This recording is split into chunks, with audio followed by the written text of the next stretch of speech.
Yawn mga idol, ito na ang hinihintay ng lahat, Game 1 sa finals ng laban ng Barangay Ginebra kontra sa TNT Tropang Giga. Unang basket ay nanggaling dito sa longtime veteran na si Jepet Aguilar.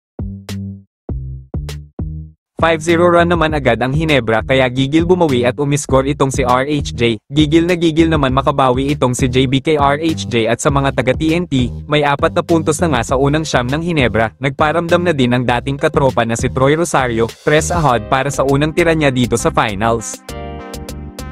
Mainit-init naman ang umpisa nitong si Pogoy mga idol na kung saan ay may 3 tres agad sa first quarter. 12-2 run ang ginawa ng TNT kaya naman napatimeout tuloy ang Barangay Ginebra.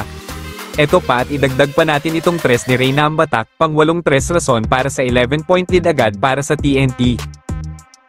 Natapos ang first quarter, 29-18, Ginebra ahead by 11. Second quarter ay gustong bumawi ng Ginebra kaya naman inumpisahan nila ito ng isang monster dunk mula kay Jepet Aguilar, pero ayaw pa rin naman magpatalo nitong back-to-back reigning best import na si Ronde Hollis Hefferson. Baba naman sa 11 ang lamang matapos umiskor sa unang pagkakataon nitong si RJ Abarrientos pero eto naman ang isang RHJ, gandang move ang kanyang ginawa kasama na ang magic shot na ito.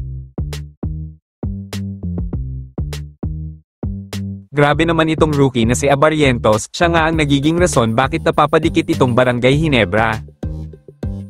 Natapos ang halftime sa score na 55-39, TNT up by 16, RHJ with 23 points.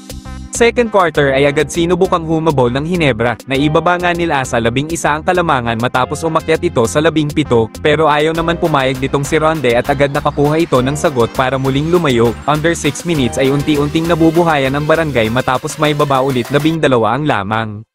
Natapos ang third quarter 80-66, lamang pa rin ang 14 ang TNT, fourth quarter ay maganda pa rin ang shooting ng Tropang Giga at mukhang nangangamoy na nga para sa kanila.